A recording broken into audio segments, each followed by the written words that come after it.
Welcome to the Pet Loss Journals podcast. I am your host Louise. This podcast is all about the reality and impact pet loss has on our lives, and I will be discussing my personal journey through pet loss. So if you are struggling on your own pet loss journey, then this is the podcast for you.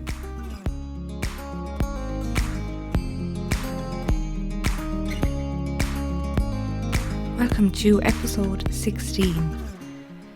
Thank you for listening along if you have done so far. It does mean the world to me. I would just like to talk a little bit about something before I share this week's journal entry. So, a little over 2 weeks ago, it was both of my dogs' anniversaries, and I would have mentioned this on a previous episode. I'd just love to share a little bit about that day and how it felt for me. 22nd of October 2019 is when both of my dogs sadly passed away. I choose this date because even though Moose had passed away the day after, I just feel that celebrating their life on one day feels right for me. So on this particular day, myself and my partner, we drove to their favourite beach, the dog's favourite beach, and we do this every single year for their anniversary. This was year 4, which is kind of strange to say that and to realise that it's the 4th year without them in my life. But the day was beautiful from start to finish, and the sun was out, and it was just a real sense of peace in that day. Of course, I felt the anxiety in the morning, and I felt the sadness, and I felt the loneliness without them. But when I was at their favourite place, when I was at this beach, I wasn't filled with the memories of trauma and grief. I was filled with the memories of visualising them there, having fun, racing around, jumping in the water. I could now see that the experiences that I shared with them were so joyful and fun, and that is what I had aimed to get to for so long in my grief journey. And of course, this was helped hugely with the grief recovery method, the programme, all the grief recovery work, personal work that I did. But I thought that I would never get to that stage. I thought that every single year that I would go to this place, I would be filled with horrendous grief and guilt and sadness and absolute anxiety, but that's just not the case. And this was definitely my feeling last year, but this year definitely it just increased to such feelings of peace and joy, and the memories were just loving memories. And I just thought that I would never get to that stage. So I'm sharing that with you all, because that is a place that you can also get to at your own pace, and however long that takes while you're on your grief recovery journey. It is so individual, but it is so unique, but it is so possible to get to that place. And I wanted to share that. We continue to celebrate their lives throughout that day. We just went to beautiful places, had a lovely walk, and looked at photos and videos, and it was just so special, and it was so amazing. And it's just so important to go to these places. And I think religiously going on the 22nd of October is just something I really don't feel will ever end for me. It's such a special day, no matter what is going on in my life. I will clear my diary for that day. And the thing is, it's so important to me, and the people closest to me in my life know that that date is super important to me. So if there's a date, if there's a birthday, an anniversary of your pet, be sure to do something really special to memorialise it, to help you to feel connected to them, to feel comfort while you are grieving. Thank you for listening so far in this episode. I will now be sharing my journal entry for this episode. This entry is from the 26th of August 2020, and I will jump straight in. What a wonderful birthday I had this day last week, spending time with my close friends. It was hard without the dogs. Strange, I was upset, but only on and off. It was also 10 months since they died last week, so I felt quite down that day, the 22nd. But I am also completely in love. Never did I think this time last year that a whole year on I'd be in love with someone. I was really sick 3 days ago with a bad vertigo attack, bad nausea, and he stayed by my side the whole time. I don't think I've felt that loved in a long, long time.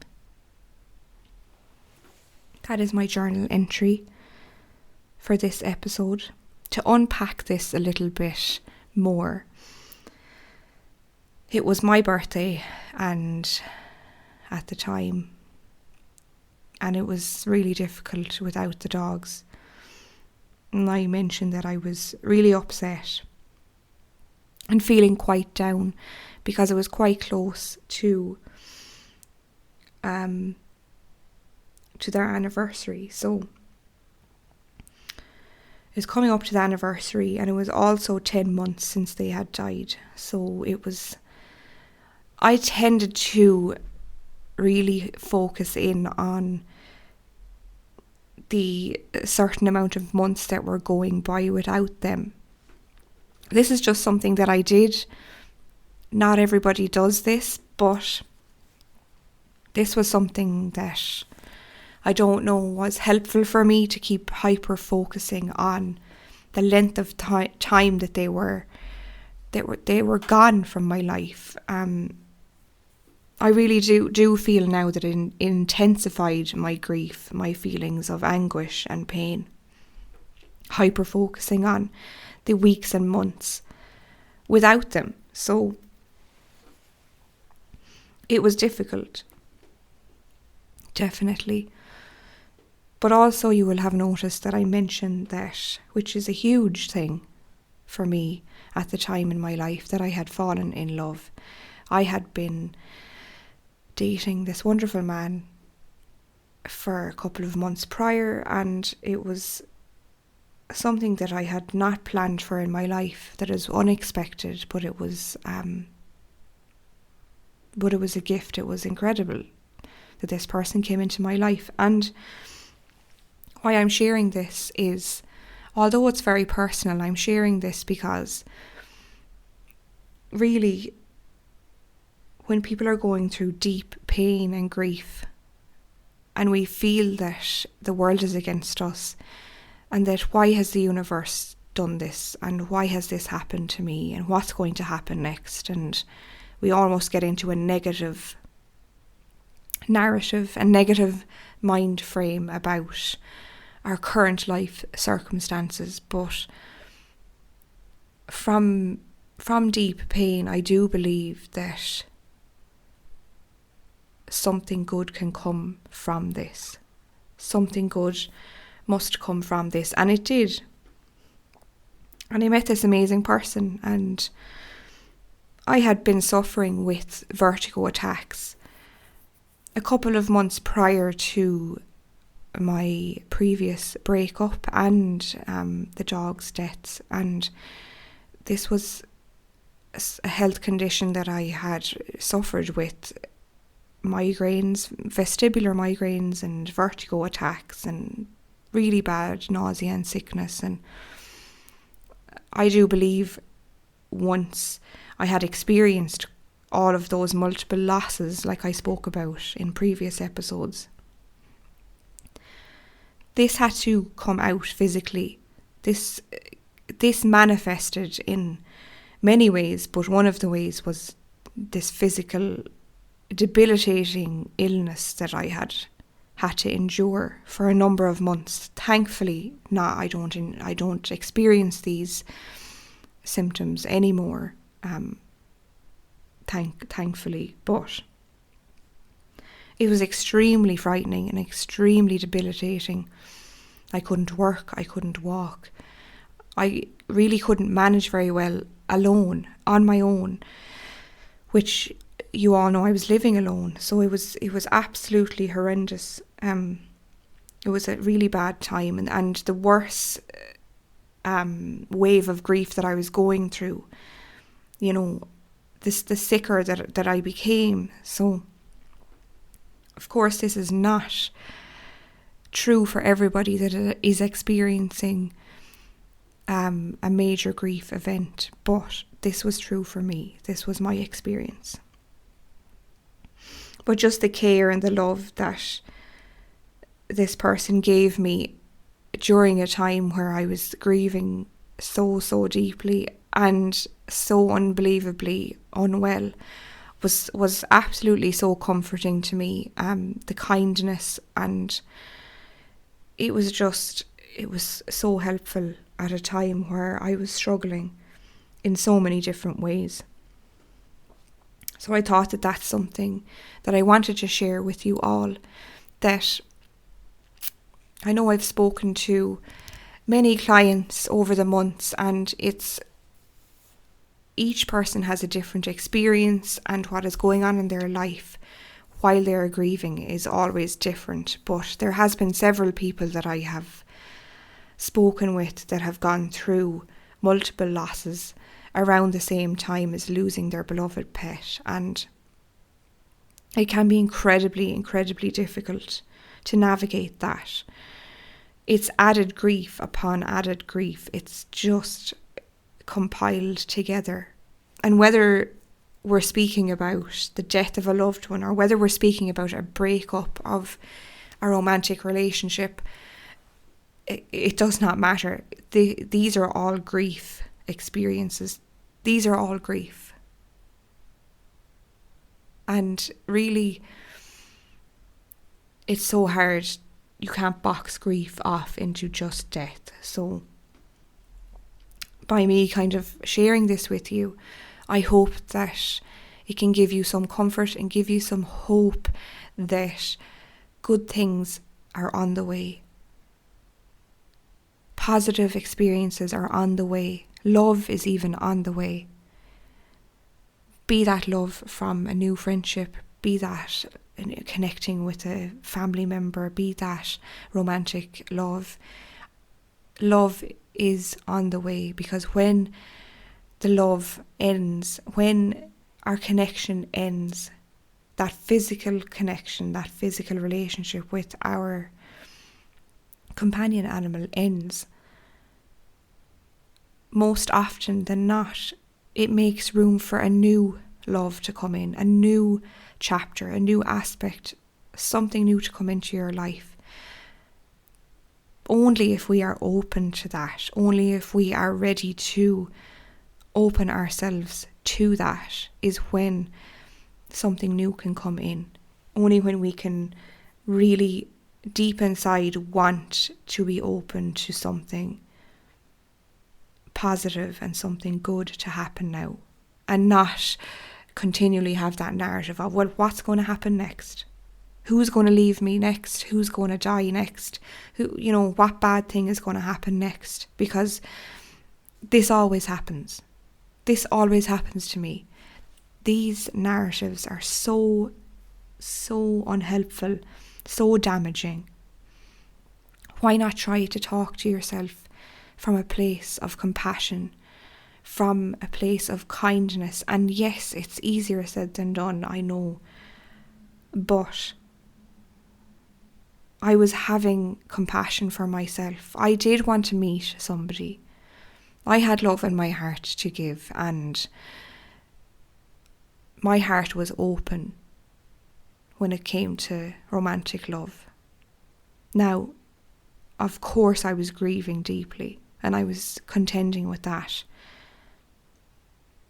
But this person came into my life, and I do believe, and I love to believe, and it's comforting to believe that this person was a gift from my dogs, possibly. Then I know that some people might think, oh, that's a silly thing to say, but it isn't, because this is my truth, this is how I feel. And I hope in sharing that, it may open your eyes to something or somebody that has come into your life recently, or while you were grieving, that you may not have realised was a gift, was something good to come, something positive to come into your life, be that a friendship, be that a new job, be that romantic love, whatever that may be. That could be in the form of anything. So I hope that helps. Thank you for listening to this week's episode. Of course, there is always a question box underneath these episodes. Please let me know what your thoughts on these episodes. It really does help to guide me in the right direction to continue to release the episodes that can be helpful enough for people. And it does mean a lot to receive your feedback, and thank you to everybody that has done so far. It has been incredible to read your wonderful comments and feedback. So take care until next time. Thank you for taking the time to listen to this week's episode. Remember, your pet loss grief is real, and it is so valid. Please be gentle on yourself. Until next time, take care.